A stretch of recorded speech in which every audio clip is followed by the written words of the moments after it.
sound you never heard of. Hey everybody, welcome to the Common Folk Podcast with Ben, Morgan, and Andy.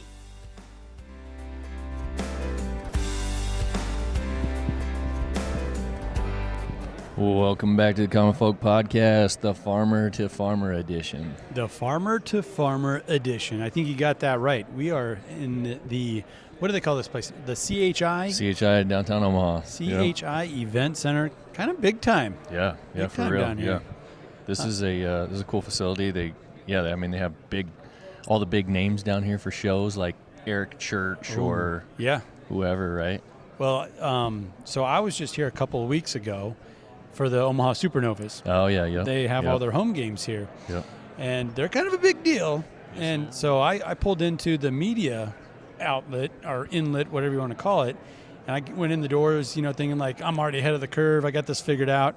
And those guys, honest to God, they looked at me and started laughing. And they're like, you ain't even in the right hemisphere here. I'm going to have to take you across, up, and over to get you nice, yeah. where you need to be. It's a big place, man. The Creighton Blue Jays play here, right? Yep. Yeah, but Farmer to Farmer is the name of the event. Farmers Business Network is who puts it on. FBN, if you haven't heard of them, check them out.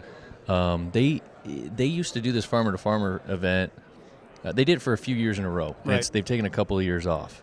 Well, and it was kind of out of necessity, too, that, COVID kind of right. really kind of took the knees out from everybody. And I'm glad it's back together.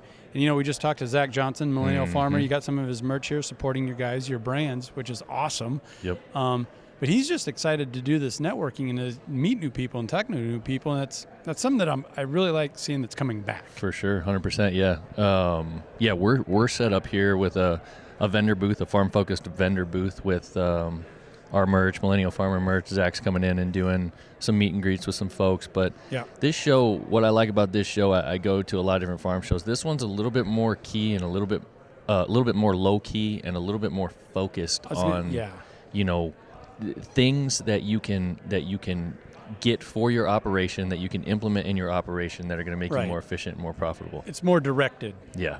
Everybody's coming here with the kind of the same mindset. Like we want to learn. We want to, or they're looking to get something out of it. Where you go to a lot of these ag shows and we're in expo season, right? Right. It's, hey, look at our new tractor or look at our new attachment. Yeah. That's you go to kind of eyeball things that you're never going to be able to buy. You know what I mean? Like you just me anyway. Yeah, you just go see it. You're like, oh, that's great, man. I'd love to operate that thing. But that's the thing about here is that the way the FBN membership works, anybody can be a part of this and anybody can benefit from it. So it's worth your time to come down and check some of these things out and see what you can implement on your operation. Well, and a guy like Zach, he's just so down to earth and honest with you. Right. And I got to talking to him and put on my broadcaster hat there and interviewed him for News Channel Nebraska. He's like, I'm most excited for the information that's going to be shared and the networking. I mean, who's a better networker than him? 100%, yeah. And for him to want to be here and to get it back into that, I think that speaks volumes. And like I said earlier, I'm just glad to see events like this coming back around. Yeah, totally agree. So we're here for 3 days. We're going to try to just take some time throughout these next few days to grab a couple folks that are walking by, chat with them about who they are, what they do, where they farm, what they're involved in the industry. Hopefully we'll have some folks that you know that you can find on YouTube, which I'm sure we will, and some regular everyday common folks as well. I'll tell you what, I really like the blend. This isn't a big over-the-top show, with combines rolling in and stuff like that, but there's finance guys, there's soil guys. Over here we got solar guys. So I'm curious, okay, what's going on there? Yep. And they're putting on throughout the days, they're putting on sessions, classroom sessions on certain topics, and then having some pretty cool keynote speakers as well. I'll tell you what, that keynote, Chris Voss, if you don't know him, get to know him. He's just a fantastic speaker, and he worked for the FBI for over 20 years as a negotiator. So Die Hard, the negotiation type, that's him. Right. That's his life. Yeah. So hopefully we can get him at the booth. Absolutely. Let's go get Chris. Absolutely. As we stand here and talk, here comes the Millennial Farmer. Oh, so we'll rope him in a couple minutes. But, yeah, man. So looking forward to the week. And and grab some of these folks. So. Yeah, stay tuned. We're going to be bringing them in, reeling them in. Sounds good. See you.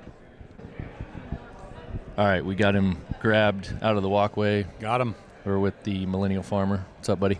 I'm here. I'm here. It's good. Yeah, this is going to be a fun show. How you holding up? I mean, it is expo season if you are a rancher or a farmer. It is. The month of February has been a little bit of a brutal one for me, but I got this for 2 days. I'm here for 2 days, and then I'm flying to San Antonio Thursday morning. So I'll be there for 2 days for the Commodity Classic as well. I'm getting emails from the Commodity Classic like, hey, you want to interview so-and-so? I'm like, I'm in Omaha. I'm not in San Antonio, but it sounds like I could just hitch a ride with you.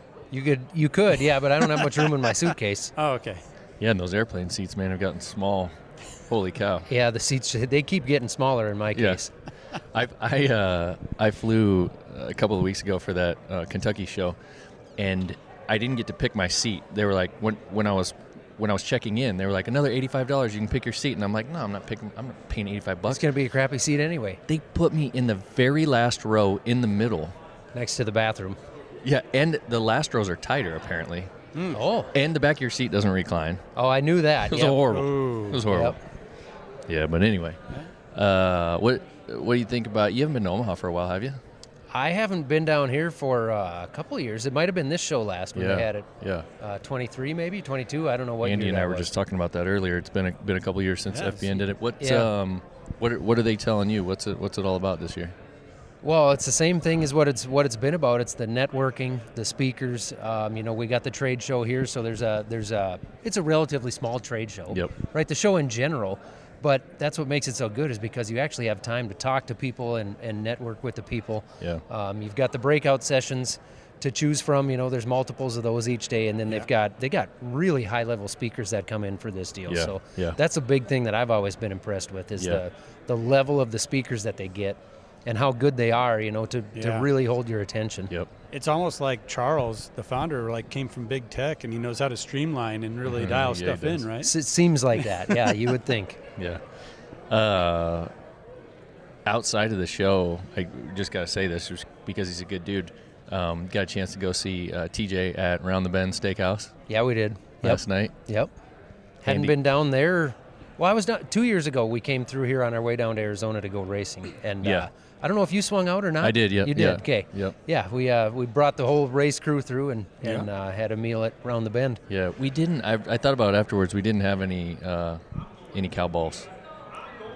Last night we did. Yeah, last night. Yeah, that is weird. We just kind of showed up. What and are we ate. doing? Well, why even go? Right. Well, it's because cows don't have balls.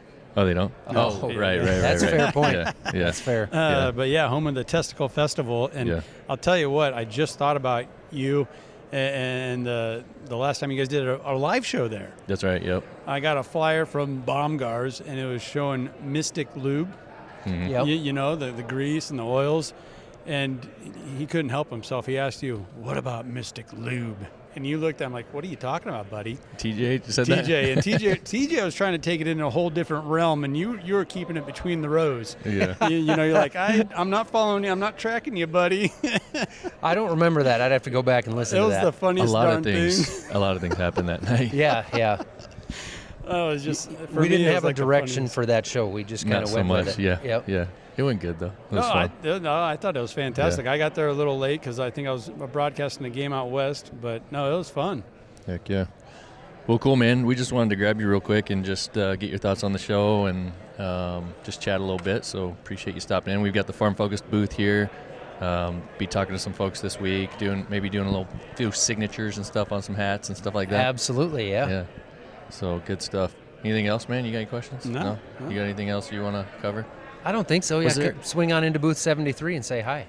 73. Was there any? Is there anything that you wish we would have asked you? Just now? Well, that's really putting me on the spot. I just said that because that's just like a weird interview question. Yeah, that is a weird interview question. I'm trying to come up with something witty, but the gears aren't turning fast enough. It's still early. All right. Well, that's it. Let's find somebody else. Yeah, we still got 2 more days of the expo. We can come back. Yeah, we might have you back. Yeah. Let's get rid of this guy for now. All right. We'll see you. All right, Andy, we got another booth here, Farm Rescue. We've got David Endorf. How you doing? I'm doing pretty well. Good. What's your role at Farm Rescue? Officially, I'm a volunteer. Okay. and a volunteer for Farm Rescue, does a lot of different things. And today I'm here at a farm show representing and telling the story of Farm Rescue to other people. Normally, I can be out running a combine, I can be out running a grain cart, I can be running a planter. In the past, I've even hauled hay. And looking ahead here, you've heard about the fires in Kansas, and Farm Rescue is looking to get involved in that and probably get some hay hauled down there and fencing supplies, things like that. So that's what Farm Rescue is an organization that sees needs. I assume people maybe apply for some needs. Right. And then you guys provide manpower and that is that how that is? Right. It's an all-volunteer organization, and basically we provide manpower, sometimes equipment. Depends on the situation. Each situation is obviously different. We generally don't write checks to people, but we provide people. For example, a planting case, they provide the seed, they provide the fuel, they provide the fertilizer if that's necessary. And we come in, and in case of an illness or injury or something like that, we come in and provide the labor to get their crop planted or their crop harvested. Nice. How did Farm Rescue start? Do you know? It really started. It started about 20 years ago. It started in North Dakota. A man by the name of Bill Gross, who he grew up on a farm, and in the 80s kicked him out of the farm. Sad to say, but he had a simple vision, and that was that he was. On his time off, he became an airline pilot, but on his time off, he was going to go help farmers because he enjoyed being on the farm. And so he actually bought a tractor and set out with his tractor and to help people. Oh, wow. It sounds simple. Yeah, that's pretty but awesome, too. It's grown into a 10-state organization now. I think the first time I recognized you guys was the floods of 2019. They're just so devastating across Nebraska. I saw a lot of your guys' signage, trucks, and in your shop too there, Ben. Right, yep. You know? Yes, Farm Rescue helped with that, yes. And I mean, that was across Nebraska, Iowa, everyone downstream, upstream. That was just a really tough time. Yes, and Farm Rescue was happy to step in, and that's what we do. That's what we do in a lot of different situations. Wildfire situation is a classic. I personally helped with hauling hay out in western Nebraska in that North Platte area in March of 24. That was 2 years ago. Yeah. And what Farm Rescue does, or their preferred way of doing things, is to actually load a load of hay at one farm or ranch and take it to another directly. Yeah. We don't like to work with the hay lots, which some people don't understand, but it's just simpler for us. It's better for us to keep records and to respond back to our donors that want to know how the money was spent. That was going to be my next question. How does Farm Rescue get funded? Farm Rescue relies on donations. A lot of them are corporate donations. For example, John Deere supports us greatly. Nice. We run John Deere equipment, but the pickup that I drive has John Deere logo on the front prominently. A lot of John Deere dealers individually support us also. Believe it or not, Anheuser-Busch is a big supporter of Farm Rescue. Other businesses, large and small, and obviously individuals see the value of the work that we do and contribute. Yes. Well, I'm sorry. Well, I was just thinking of those wildfires. That happened shortly after. I want to say like 2020, 2021. Northern Kansas got hit by another devastating wildfire. And I remember on the news seeing you guys just taking convoy after convoy of hay down there to try and help out some of those ranchers. Right. And altogether, Farm Rescue owns 9 or 10 semi-trucks and some trailers to go with it. And we'll rent equipment if that's what we needed to do. And we'll step in and help as we're asked. We do ask for people to apply for assistance. Sad to say, farmers are pretty proud. They don't like to ask for assistance. But a lot of times it's neighbors that step in and recommend Farm Rescue to their neighbors and encourage that application. It kind of feels like this is a really good fit then. I'm sure we're going to get to it. Like, well, why are you here at FBN, Farmers Business Network? They're already kind of ahead of the game as far as connecting farmers, connecting ranchers. Yes. And that's really the basis of, if you can, in order to help somebody, you got to know their number. Right, exactly. You got to know they need help. Yes, exactly. And as I said, farmers don't like to ask for help, and that referral is so important. And maybe it's just a bit of encouragement to say, hey, why don't you call these people up, look at their website, see what they can do to help you, and we want to let people know that help is available. Yeah, that's a key phrase.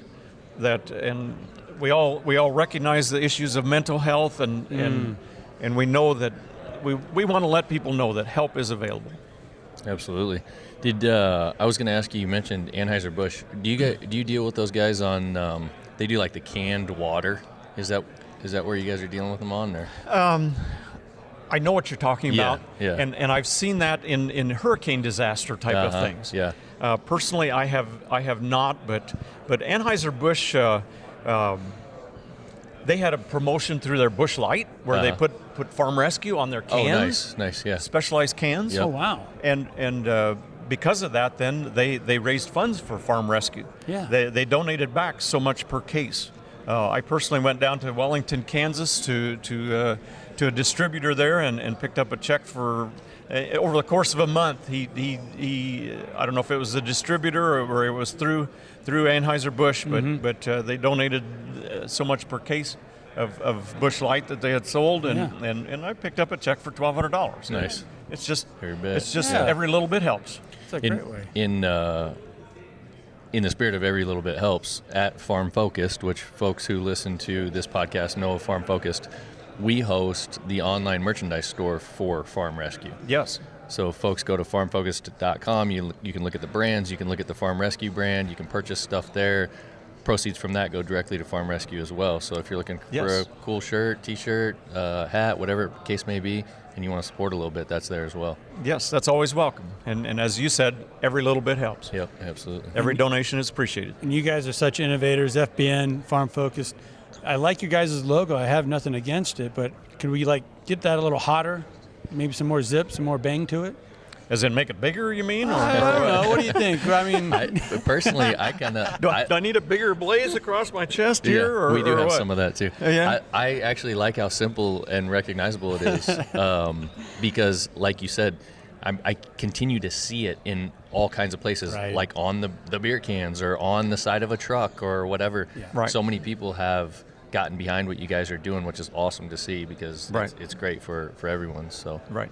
Yes. and I agree with that too. I was Yeah. just having a little fun there, you Right. know. And And the volunteers are nicknamed the Angels in Blue okay, because Yeah. all of us tend to wear these Farm Rescue blue T-shirts, dark blue. everything that we sell online is the navy colored. Is the yeah. navy colored dark Yep. blue. Yep. And most of them accompany it with blue jeans, work jeans. Yeah. and we have the Farm Rescue hats, obviously too, Yep. and it becomes a recognized symbol. Yes. Absolutely. Mm-hmm. Well, you guys are doing a great job. Where are you out of? I personally, my home is southern Nebraska, Okay. Jefferson County, Okay. little village called Dakin. All right. Farm Rescue, the home base is Fargo, North Dakota area. Horace is a suburb, which is, if you look at the information in the website, it says Horace, North Dakota, which is a suburb of Fargo, and that's where it starts. But we serve a 10-state area, and they're adding Yeah. Missouri this coming year. And part of that is because of the Anheuser-Busch Sure. support Right. and promotion. Well- And so it's expanding. We've had people stop by our booth and ask if we're coming into Canada, and the answer is pretty much no on that one. But we would like to expand further, Yeah. help more people, but yet it depends on funds and volunteers. Yeah, right. you know, the more we talk to people, whether it's in the ag industry or whatever, we always come back to, man, it's a small world. For sure, It's, yeah. you know, it's a tight network of whether you're talking this group of people or that group. And I just think the ag industry is just phenomenal in the fact that it's so big, Mm-hmm. so impactful. When you really get down to it, it's such a small network. And, Right. And what you guys are doing and connecting people, and most importantly, you mentioned mental health and, you know, Yeah. when things go wrong. You're letting people know that there's an outlet. There is help out there. There's Yes. an entire organization out there ready to help, full of blue angels, you know, Right. volunteers. Angels in blue, yes, volunteers. And just from speaking from a personal experience, you know, we love what we do, and we love helping people, and it's just so rewarding for each of us as volunteers. Yeah. It really is. Yeah. You get more back than you give, right? Exactly. Yeah. Exactly. Good stuff. Well, David, thanks for coming over and spending a couple minutes with us. Hopefully folks learn a little bit about farm rescue.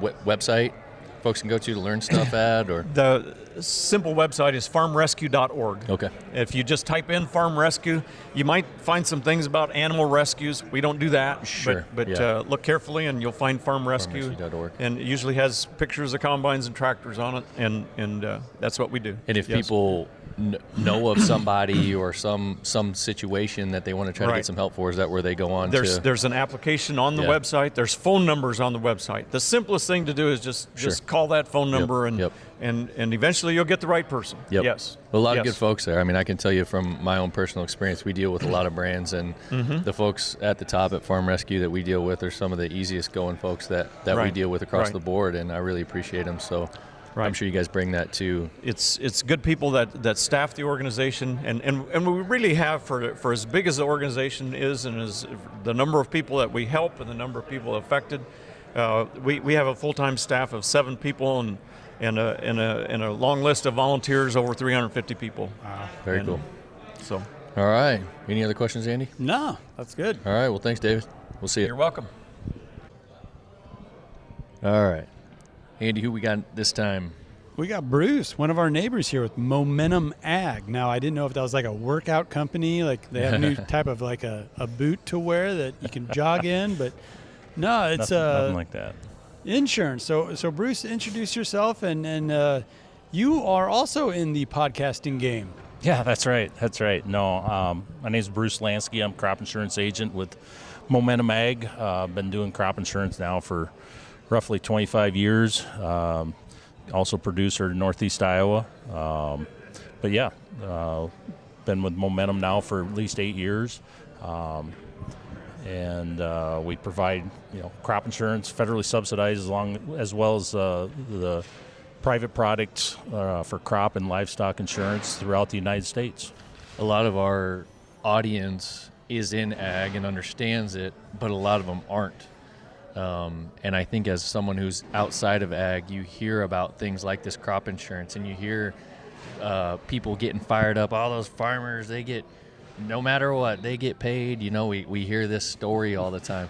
Can you tell us a little bit about what is crop insurance? What's it for? What does it do? What's the whole idea here?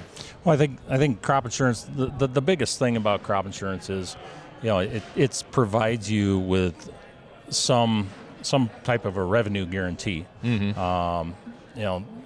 Year after year, price of putting crop in continues to get higher, and there continues to be more and more risk. But crop insurance, what that does is it does a couple things. It guarantees you so many dollars of revenue, but then it also provides you with so many dollars or so many bushels of a guarantee. So it allows you to go out and actually do some marketing of your crop before you have it in the bin. Okay. Yep. A lot of times, crop insurance, a lot of times on the market side, the prices are the best before the crop even goes into the ground. Sure. And that's one of the things. It's a crazy idea, I know, but it gives you so many bushels that you have the confidence to go out and sell it, knowing that if you're not there, you're going to get paid to be able to make up that difference. And it's insurance like any other insurance in terms of like, so a farmer, a producer goes and buys that insurance to guarantee a certain amount of crop payout. But if they grow a decent crop and they go to sell it and all that, what happens with the insurance at that point? Absolutely. There's actually two different paths to this. If you take a 200 bushel corn and your guarantee is 80% of that, you have 160 bushel guarantee. Yep. At $5, that's $800 an acre of guarantee. So it works both ways. If the price goes higher, great, I can sell my corn. I don't have to worry about doing this. But it also works the same way as come fall, if prices drop. Let's say we started at $5 and we end up going down to $4. That just means I have to grow more and more bushels in order not to have some type of a revenue loss. The big thing there is, it, as a former banker as well, it also gives us as a banker, an idea that, hey, if you go and put a crop in the ground, I know how many dollars I'm going to have at least coming back. So therefore, it just makes it that much better Kind of of put a some risk. stability all across the Right. the whole program there. Right. Exactly. Yeah. Exactly. That makes sense. But I'm such a simpleton here, and I know where you're coming from, and you're saying, okay, if we're minimizing risk, and if I have this guarantee, right, I know I'm going to have at least this coming in. Well, if you're pulling out insurance, that means you don't have the corn. So how can you sell the corn in a way knowing that it never got produced because you got to draw insurance? Does no one care about the actual crop, or is it just about the monetary side? Well, the guarantee goes in the realm of, hey, I'm going to pay you the government or the crop insurance company so many dollars in premium, and in exchange for that, I have a guarantee that if I don't grow that many bushels, Okay. then I'm going to get paid to where I can go and if I contracted with an ethanol plant, I can clean them up and make it to where I don't have to worry about being short dollars, having to find things. So it's just a case of like verbiage, like what's actually guaranteed, because you can't guarantee a crop that Right. you're drawing insurance on. What do you have any idea, like, the percentage of American farmers that participate in crop insurance? prior, I think in the crop insurance has been around since the 1930s, actually. Okay. It originally started out as just a hail type policy. Okay, yep. And then in the 1980s, it evolved into a guarantee of 65% of so many bushels, but it didn't have a revenue component in it. And it's continued to evolve. We've worked up to 85% of your individual policy now.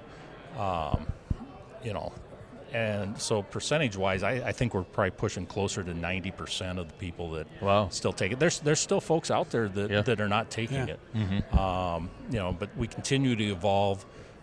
The last few years, we've worked into more of on the top end, a county-based type plan that's over and above your individual plan. And I think that's probably one of the things that we're talking about a lot with our customers now, the idea of, hey, you can insure up to 95% of the expected county revenue for a very attractive premium. Mm-hmm. So I think that's one of the big things that we're discussing with a lot of our customers right now.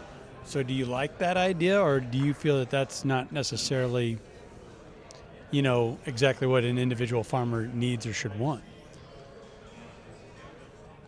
Take your time. I don't know what to. There's probably pros and cons to there's all of pros it. and cons to that, obviously. At what point is too much insurance? Too much coverage to help protect farmers that do they really need to be protected to help continue along? And I don't know the correct answer to that question. But I do know if we start talking safety nets, this would be one safety net that would be available out there.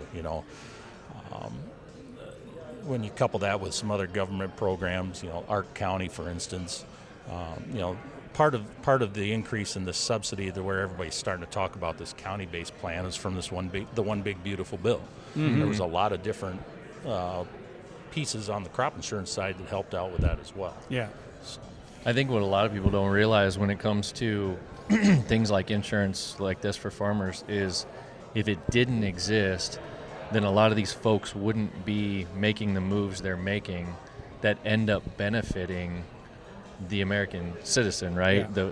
The food system, the food, the fiber, the fuel, all this kind of stuff.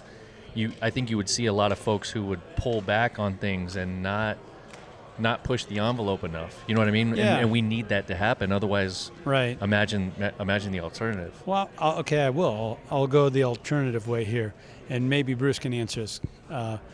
If I didn't have a security net, or getting insurance is just not on the table for me, I don't believe in it, I hate it, would I, as a farmer, then diversify, and I would have wheat. I would have cover crops. I'd have just a little bit of corn. I'd have more soybeans.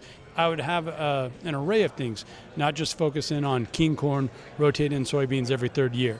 Because you're seeing a lot of that too, where they're just specializing in corn because that's where the payout is, that's where the subsidy or whatever, whatever it is. I think if there is no insurance, maybe I would diversify. Maybe there would be more on the table as far as a selection and different things to the market. I think that's an interesting thought there. A lot of, and there's been a lot of discussion on that as well, saying, okay, is this crop insurance really just helping to, continue to feed the beast? Exactly, feed the beast. Continue to grow the folks that hey, consolidation is you're just speeding this up with crop insurance.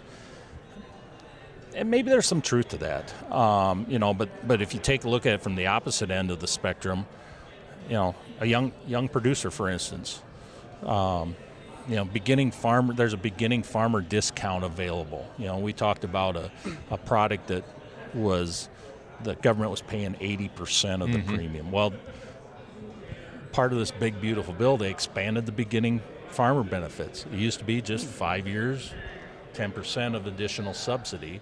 Well, this year they expanded it to 10 years. And the first 2 years you get 15%. So the government's going to pay $19 out of every $20 of premium for them. But without crop insurance, though, the ability for a youngster to get started, way harder. Whoa. Yeah. Oh my goodness. It's almost impossible. Yeah. It's impossible. Yeah. I mean, imagine a 20-year-old trying to walk into the bank saying, hey, I'd like to borrow enough operating money to put 200 acres in. Yeah, just about cool. $3 million.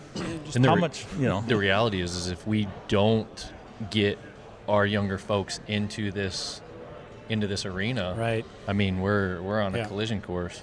That's right. I mean, obviously, larger operations also use this, and that's fine. I think it's awful hard to question.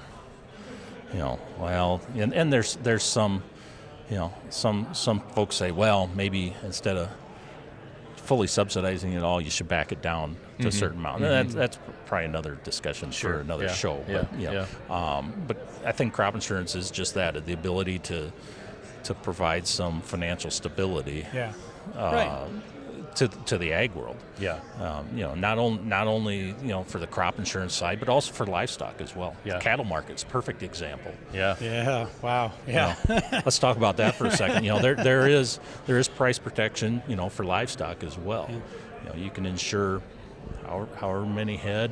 And if you didn't have crop insurance, you'd have to go out onto the board trade. You'd have to have options. Well, those are infinite, those are certain size contracts to where you have to have so many head.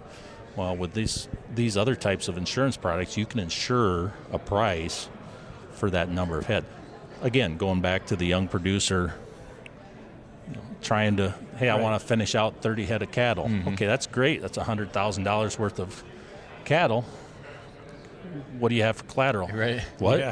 Yeah. Collateral. What's that? I got my old pickup. Yeah, exactly. So I mean, it does provide opportunity for folks. No, just fascinating. And we were just talking a little bit beforehand. There's just so many changes that have happened in the last 18 months. So it's. I'm thankful that you came over and talked to us a little bit there, Bruce, because there's a lot going on in the ag world right now. Yeah, I appreciate you coming over. It's very interesting. We could do a whole episode on crop. I mean, dang. One question I did want to ask. What kind of drew you in, as a company and yourself to FBN? Interesting little factoid. We were actually part of FBN a couple years ago. So we ended up, they ended up spinning us back off, and so we're still actively working with them, and so that's how we're still affiliated with them. But it's just that we're no longer part of FBN Insurance. We're Momentum Ag now. Gotcha.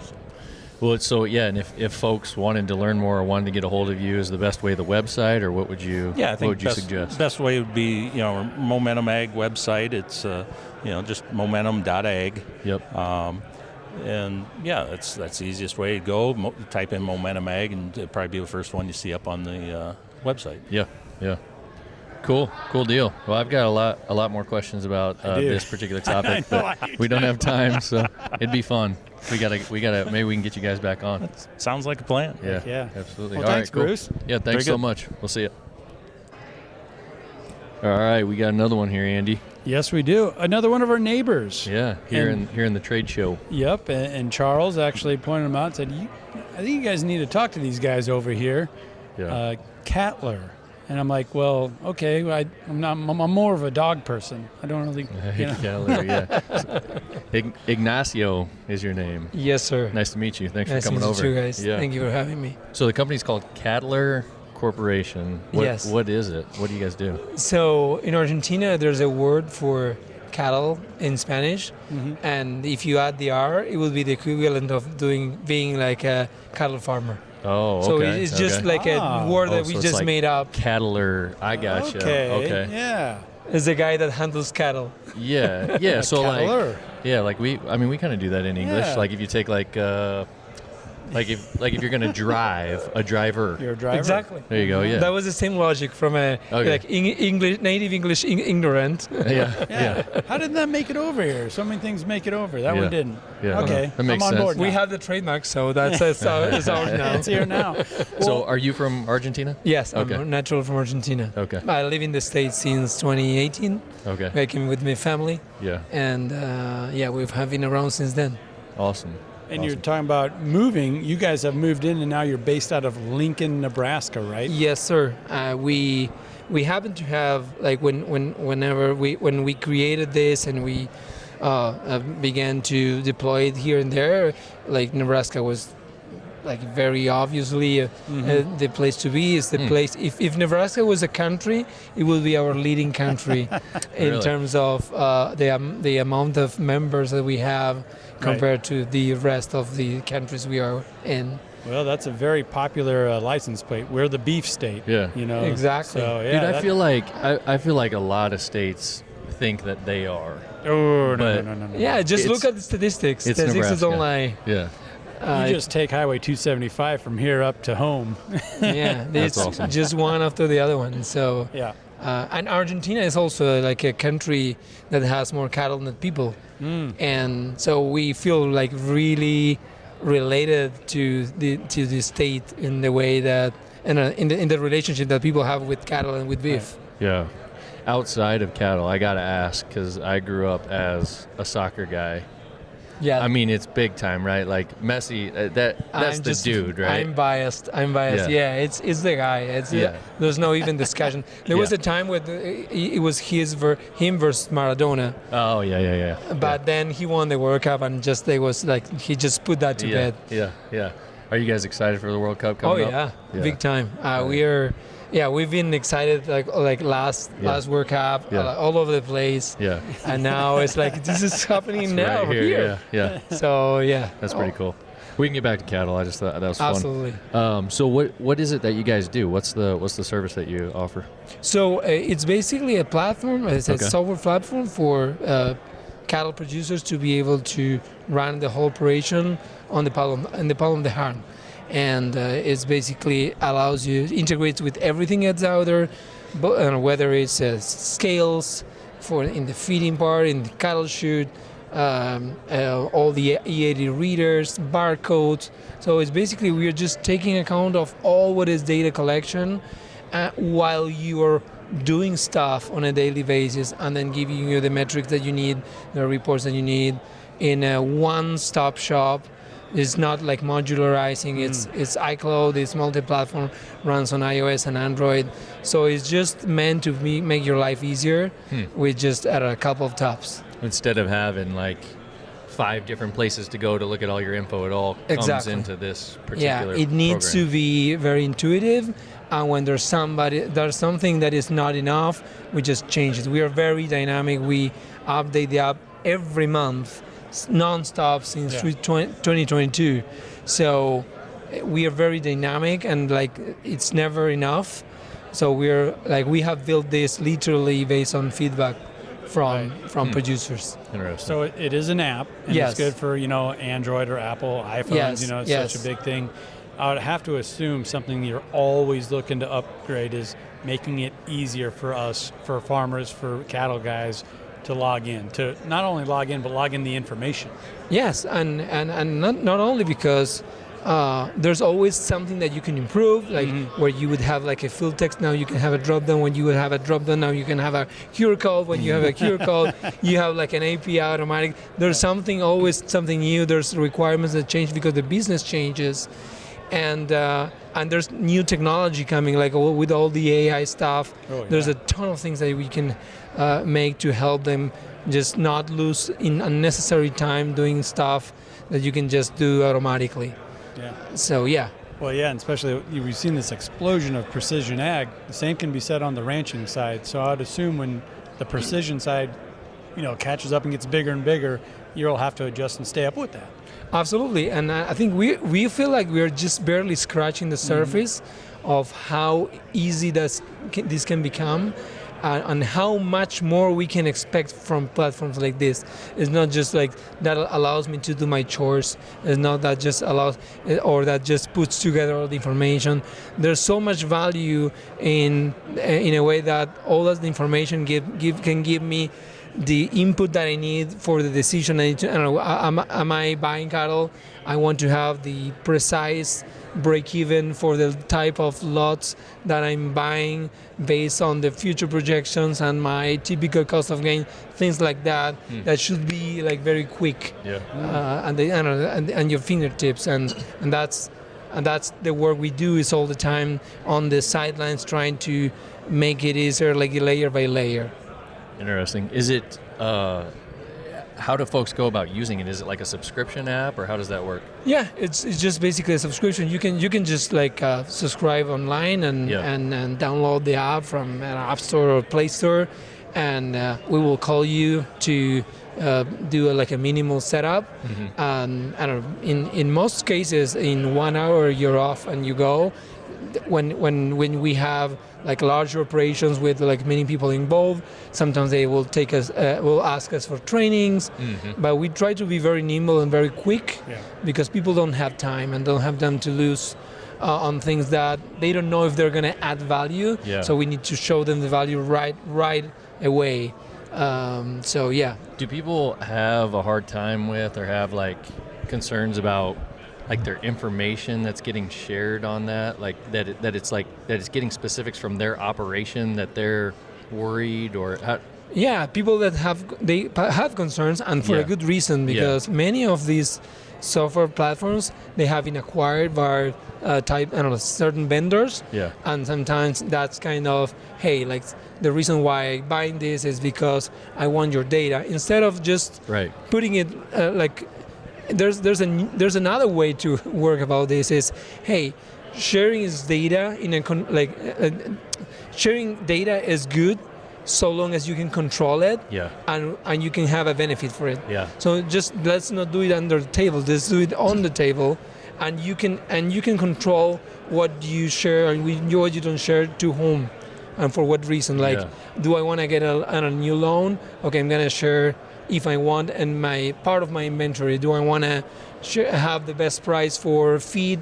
I can do, or perhaps I cannot. I'm not interested in sharing what's my low stock alert on a certain ingredient.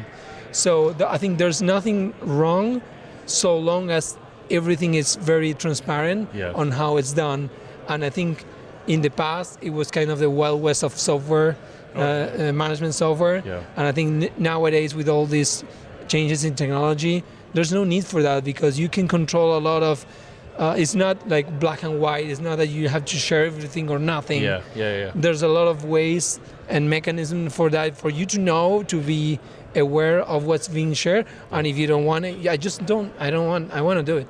Just that. I asked that question because I think FBN has done a really good job of figuring out how do you share your information with us so that we can share metrics with you? We still keep it private. We're not telling folks this is your info, but we're using your info to bring numbers together and to help you be more efficient. Yeah, and that's exactly. kind of the category that you guys are in as well. I think it's in the same spirit, and that's why also we are big partners with FVM, because we have been like sharing the same spirit from day one, and it's like there's an understanding that these are the rules, and they're not to be broken, because it's just stupid to break a rule that undermines trust. That's it right and there. it's just smarter to set up clear rules, and there's now with technology it's very easy to audit what's like how things work. And just, I don't know, it's a win-win for everybody. So you're talking numbers, your platform, your app, who are you trying to attract, or who is this built for? Is it somebody trying to finish off 20 heads, 20 fats, or is it somebody that's consistently has 300 head of cattle on his yard? So our aspiration has been always to cover most of the producers we can possibly serve, because we are interested in the whole community. We picked initially the feed yard segment as our market entry, because naturally feed yards are the ones that like where everything happens every day, and so naturally they're like the best adopters. But we are now releasing our first features for cow-calf operations, and at the same time we are also serving some other types of like larger operations than before. We began to work with 1,000 to 5,000 capacity feed yards. We're now widening on the feeder side to larger operations, and then on the cow-calf side you naturally go towards like slower, smaller operations. So because that's the uneven nature of the cattle value chain, where you have more concentration as you go downstream, and you have more and smaller operations on average as you go upstream. So we're really trying to make a platform that feeds all types of operations. That's the goal. Yeah, because that's tough. Like, if you're talking to a feedlot that has 2,000 head versus, let's just say me, and I want to finish off 20 steers. That's way different. Yeah, I think the industry, like the rules of the industry, will also apply to you. The economics is there's only one like certain level of efficiency that you can gain at a certain scale, even if you're the best player. So we try to make the best out of you, regardless of what size you are. But then there's also other things where sometimes the industry begins to re-engineer itself, where people that perhaps with this price scenario before they would be finishing cattle, but they're now more backgrounding cattle, and they're creating ties more with the finisher that is larger in size. So I think we don't think that this is a game of like small versus large operations. There's always connections throughout the value chain between large and small operations, and it's just trying to find where's the value in each and every step. Yeah, that's cool. I think FBN does a really good job of introducing folks to new technologies, to technologies that are going to be beneficial, that are going to help the bottom line. And it sounds like that's something that you guys do, and it's right in that wheelhouse with them. So I'm not surprised at all to meet you guys and understand what you do now. It's pretty cool. So where can people go to find out more about your app, about your operation? Just go to www.cattler.farm, and you have a lot. And we also have a YouTube channel that's called Cattler, and you can see a lot of the videos of real like footage and how this works and that works, and testimonials. So there's a lot of information out in the internet. Just Google us or look for our website. Cattler. CATTLER. Yes. .farm. Yep. .farm. Cool. Perfect. Anything else? No, that's great. All right, man. Well, thanks for coming over. Oh, thank you guys for the opportunity to talk with you. Yeah, good to meet you. And go Messi. Go Argentina. Yes. Let's go for it. All right. Thank you. See you. All right, Andy. It's been a good couple of days so far. It has been. Yeah, man. I really get into those speakers. There's some big-time speakers here. There was some cool stuff, yeah. took a picture with Chris Voss. Oh, good. I tried to use his own tactics against him that he talked about. Yeah, right. He just laughed at me. Yeah, So, I tried that too. Just start with the no. right? That's what you did, yeah. I got to know. Right, he said no. So to kind of close this out, we've got Charles here with us, co-founder of FBN. Folks, listen to the podcast. If you remember last year, we had an episode with Charles and really dug into FBN and kind of all the things that they're doing. So here we are today at the Farmer to Farmer event, 3-day event. Been here for a couple of days so far, chatting with a lot of folks. Yep. Picking up some nuggets, just a lot of networking, those kinds of things. Well, and that's the thing you're really going for, right? Is just networking, farmers getting together with other farmers. Yeah, I mean, I think that's always the really fun part is, farmers spend a lot of time in their local geography, and they don't get as much mixing, from around the country or around North America. And, if you're in Nebraska or you're in Kansas, you see a lot of Kansas and Nebraska guys all the time, sure. and maybe you don't mix it up with Texas or Tennessee or Kansas or Canada, and you realize that I think everybody's dealing with the same stuff in a different way. That's right? true. That's very true. Yeah. I was surprised, some of the folks that we've been talking to, how far they have traveled in here from. To your point, this isn't a massive event. This is more of, I would call this like an intimate, very focused type event. And so obviously it's a value for folks to travel that far. Yeah, I mean, there was a crew that drove in 20 hours from South Carolina. And, pretty cool. People drove down from Saskatchewan, and I think it's something we've always strove to do is just create a unique environment and bring a bit of the tech world, bring a bit of folks like Chris Voss and Nolly, who are unusual at the farm events and you don't get to hear from typically, and then bring a lot of innovators to the mix as well. For so sure. A lot of cool startup companies here and people trying new things, and in ag, companies who are really trying to compete and change things. We want to support at FBN and try to create a platform. Do you feel like, with all that in mind, do you feel like there's been kind of a theme showing up at this event? Any one thing, or is it just kind of? Well, I mean, definitely AI. I think there's going to pop in so many different ways now. Yeah. People will start seeing, AI, I think, has been more limited to kind of playing around with Gemini or ChatGPT and having fun with it, but maybe not.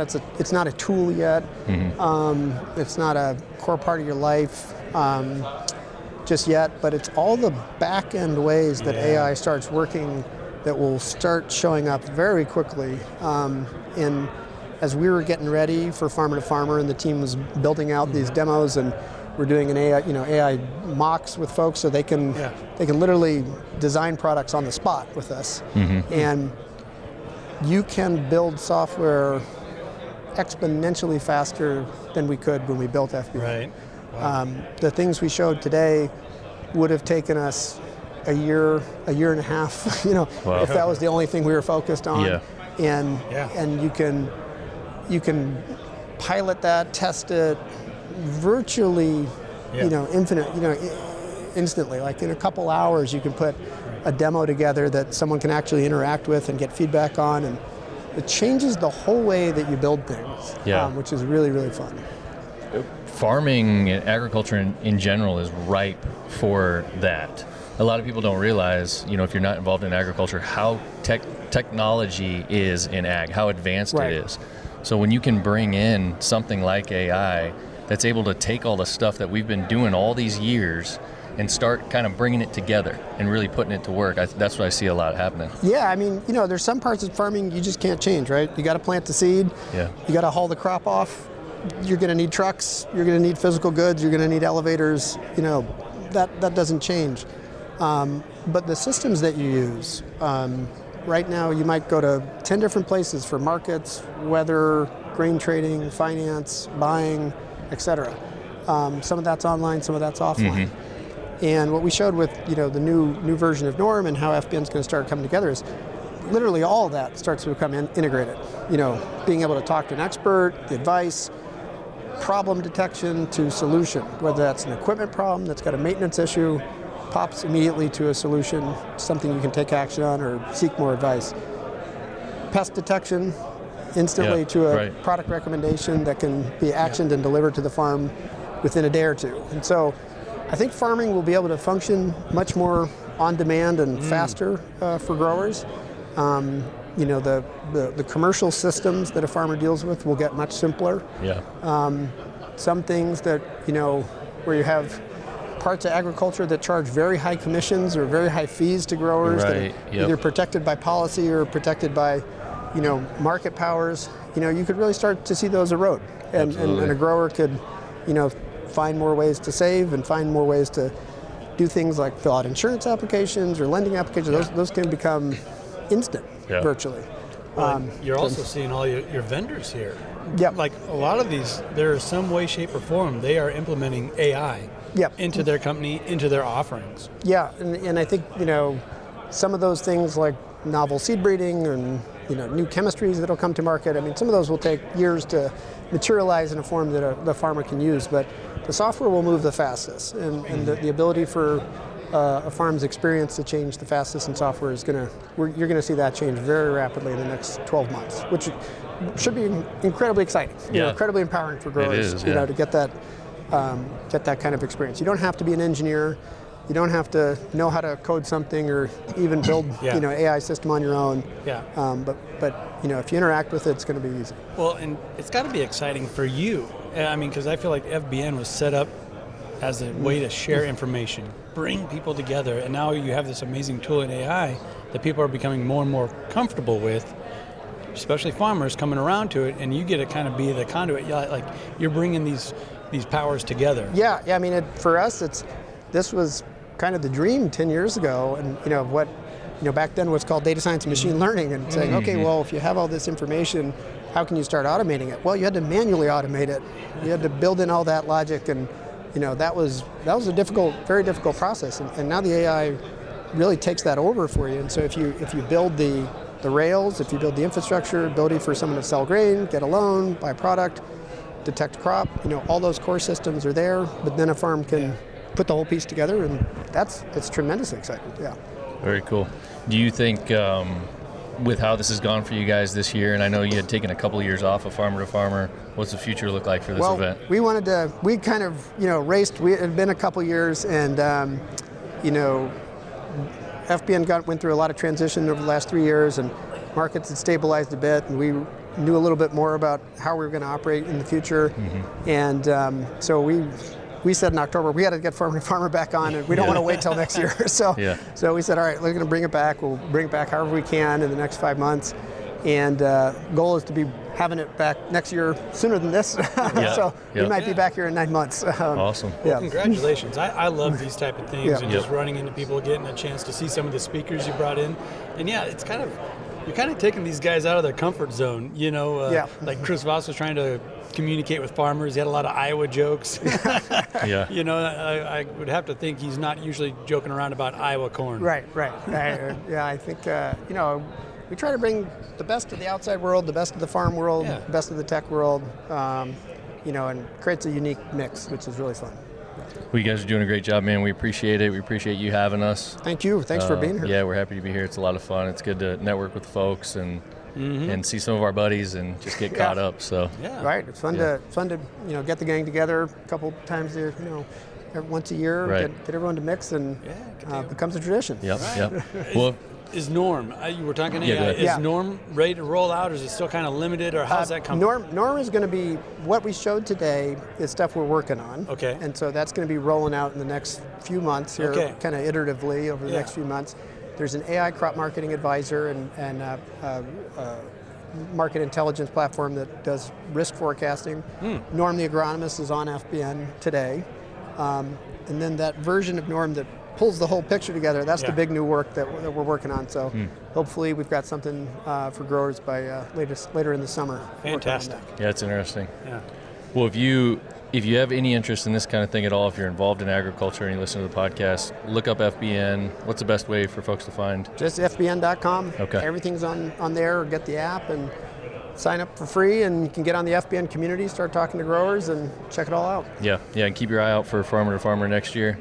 A lot of good classes, a lot of good programs, a lot of good networking. So I would definitely recommend it. Good people, just good people. Absolutely, 100%. Great group of guys. Cool. All right. Anything else, man? No. Thanks All a right. lot, guys. Appreciate you. Yeah. We'll see you.